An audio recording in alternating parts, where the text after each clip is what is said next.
just so that nobody can say that it snuck up on me, Lent starts a week from today with Ash Wednesday.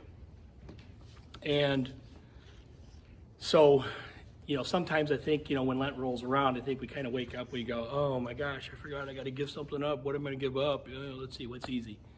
And I think we need to, put a little more thought into it. And I've been hearing more people talk about this year, about the fact that we need to kind of be thinking about this and be intentional about what we're doing for Lent this year.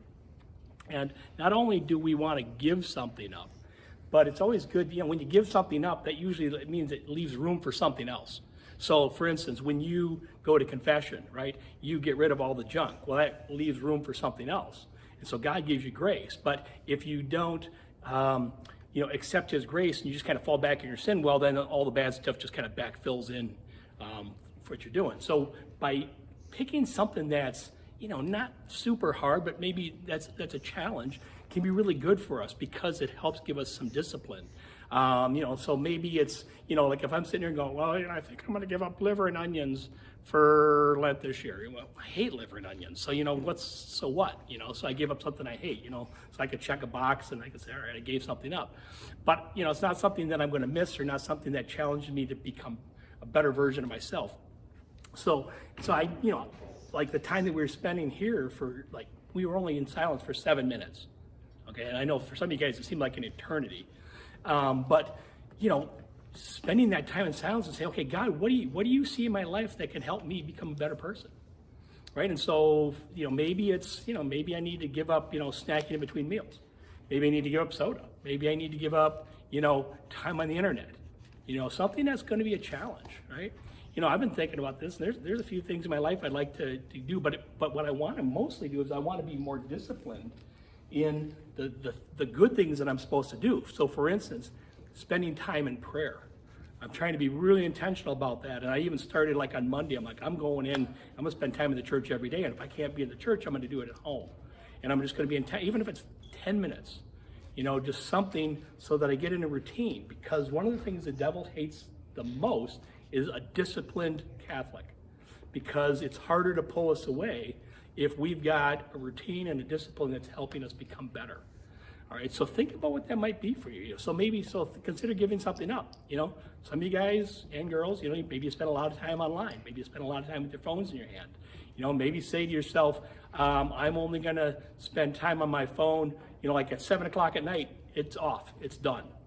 Something like that. Like one thing I'm considering doing, a friend of mine has been doing this, and he's a pretty big dude. And I don't know how much weight he's lost, but it's noticeable. And he probably is pushing 500 pounds. And he's noticeably lost weight. And so what he's doing is he's only eating between the hours of noon and 6. And the rest of the time he only has water. And so it's this fasting that does it. And so he's still eating in between there. But it's something that we do to train ourselves to become better person who we are. Go on.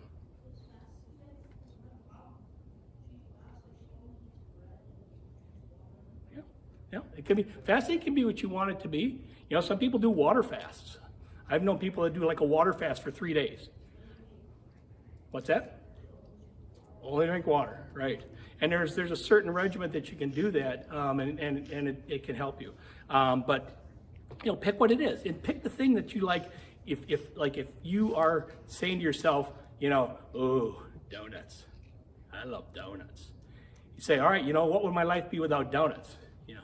It'd be living heck, right? But so maybe that's the thing you need to give up because it makes you think about it. So when you walk by and somebody's got donuts and you're like, I can't have that, right? It makes you make a decision to say, no, I'm not going to do that. And those little, you're not going to die if you don't get a donut, right? But those little decisions, those little times we do that can really help us grow in holiness. And so that when we have to give up something bigger, we can do that. Okay. So remember then, it's, with Lent coming up and Ash Wednesday and Good Friday, it's fasting, meaning one meal of a regular sized meal and 2 smaller meals. And I can never remember. I think that's the fasting and abstinence is for if you're 18. And I think just the no meat on Fridays is if you're 14. But look it up because I can never remember which is which. But yeah, no meat on Fridays. And really, we're supposed to give up something every Friday. You know, and in the Catholic Church, it was like that until like the 60s. And then they said, you know, maybe there's more virtue. And because if somebody's a vegetarian, they go, I'm giving up meat on Friday. Well, they've done nothing. Right? And so by doing something of their choosing, like we do during Lent, that is a challenge for them. It honors the sacrifice that Christ made for us, which was on a Friday. So historically, that's why we've done that. So we need to reclaim Fridays as a day of penance. And again, it doesn't have to be that you're doing bread and water fast. It could, but just something that helps you bring to mind the sacrifice that Jesus did for us. Go.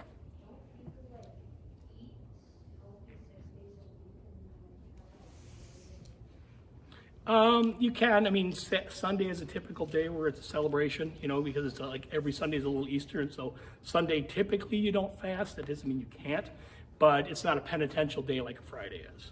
Or like, and sometimes a lot of people fast on Wednesdays as well. So, yeah, I mean, it doesn't have to be food. It could be, like I said, time online, time for television, you know, but then, like I said, do something else with that time that's productive, Steve. I think all the kids should go to their phones. Just, That was a tough one. yeah, that would be, you know, but you know, maybe give up video games. You know, I mean, something that's a little bit hard, so that when you want to do it, you're like, oh yeah, and then you remember, and so it's to draw us back to Jesus. Okay, so any questions on that though? All right, so because be careful. I did that one year where I woke up on Ash Wednesday morning, like, oh no, I didn't pick something, and all of a sudden God said no caffeine for Lent, and I'm like, no, you don't. And I said, well, let's see how long this lasts. And I made it the whole Lent without caffeine. You know, so giving up soda or giving up coffee, or like if you're a coffee drinker like me and you can't stand the taste of coffee and so you put a ton of creamer in it, I'll drink a whole lot less coffee when I don't put creamer in it. Because it's like, whoa, I don't like the taste of it. All right? So something that brings your mind back to, you know, that helps you discipline.